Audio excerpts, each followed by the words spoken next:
Good morning, parents, faculty, and my fellow brothers.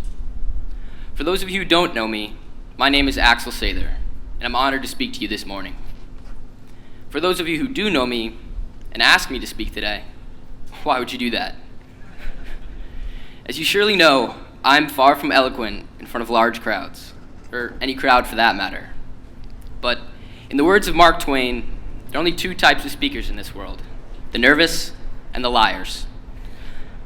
I'm not a good liar, and I don't want to bore you all with this long-winded speech that I would be too nervous to deliver. So instead, I'm going to read a letter I received on my first day here at Prep. Dear kid, congratulations on your first day. I remember standing in your shoes. They seem fixed in the cement of that first step as you gaze up at the school. Beneath those arches that loom so large, questioning all that's ahead of you. You've heard about Prep's great tradition and legacy, but exactly what it all means is unknown. Teachers stroll by with briefcases, full of what you imagine to be impossible exams. Seniors, with ominous shadows, confidently take those steps, two at a time. You look around. Other freshmen seem to have the same expression as you. How will you all fit in? Well, let me tell you, it's going to be quite a ride. Dear kid, about those guys bounding up the steps next to you on your first day. While I won't spoil it all, these are some of the characters you will grow to call brothers. You haven't seen passion on display, like a wild Aiden Collins screaming a speech at the top of his lungs during a halftime.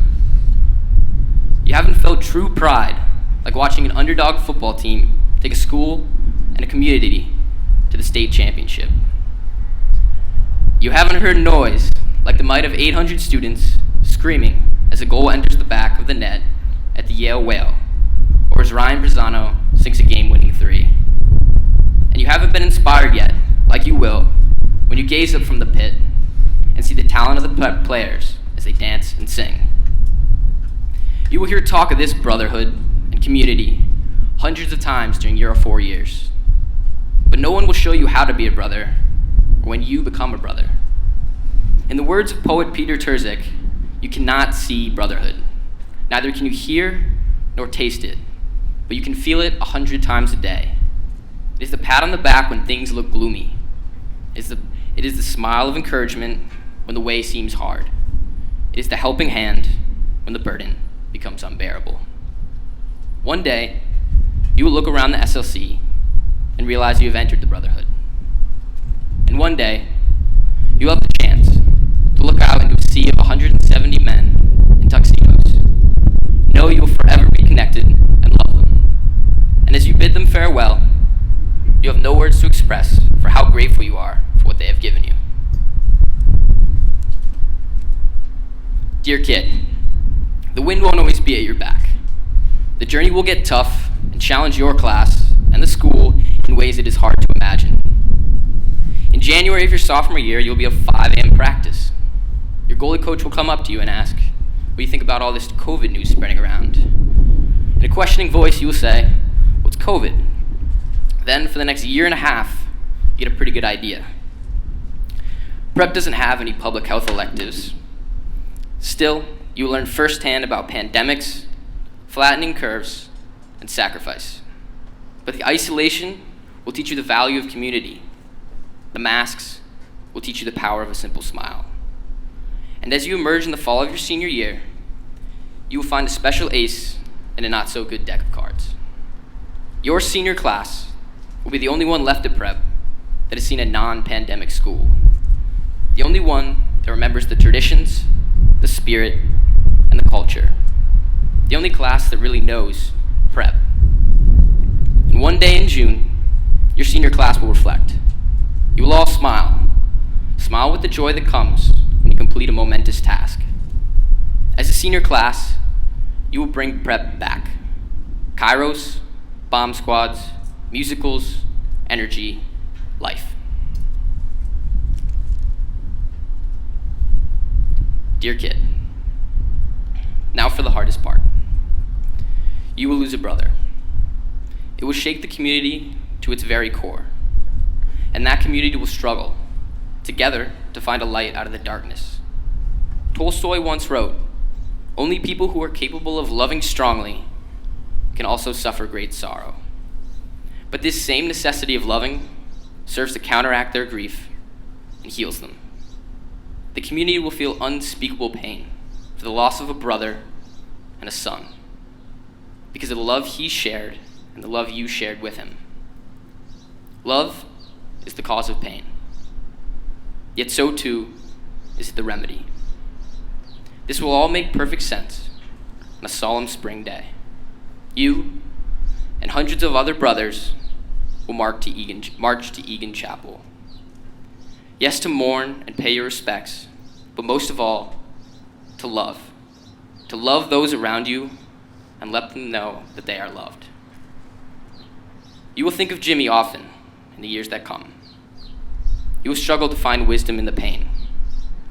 Maybe it is this: death walks beside us, and with this understanding, it demands courage. Courage to appreciate each moment of the day. Courage to inject passion and love into these moments. And courage to let the ones you love know that you do. You will see this courage in leadership of your teachers and administration. But most of all, you'll see this courage in your brothers. And you will think of these lines: though much is taken, much abides. And though we are not now the strength which in old days moved earth and heaven, that which we are one equal temper of heroic hearts, made weak by time and fate, but strong in will, to strive, to seek, to find, and not to yield. Dear kid, by now, you've probably figured out that I am you, years down the long road. You probably want to know what happens next, and I can't spoil that for you. The mystery is one of life's great joys. One day, you will show up to the halls of prep. They will look wildly different. Tables and chairs will be set. A banner will read, Class of 2022, 50th Reunion. Bobby Rotundo's luscious hair will have given way to baldness. Henry Keller may have even found a wife. And Matt Chamberlain will arrive in Air Force One after his latest State of the Union. And together, you'll get to share these wonderful stories, the laughter, the tears that marked each of your journeys. And you will look back and realize this: Fairfield Prep gave you an amazing foundation. The brotherhood will forever be your bedrock. But like all good things, it is ending. But that end will be a new beginning. Kerouac speaks to this moment.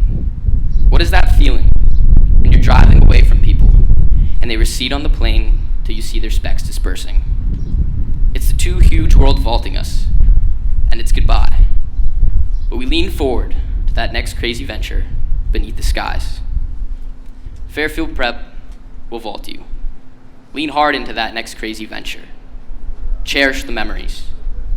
And be immensely grateful for the community that gives so much to turn nervous little boys who show up on their front steps into fiercely proud young men, gathered in white tuxedos, not afraid to say goodbye. Sincerely, Aksel Sather.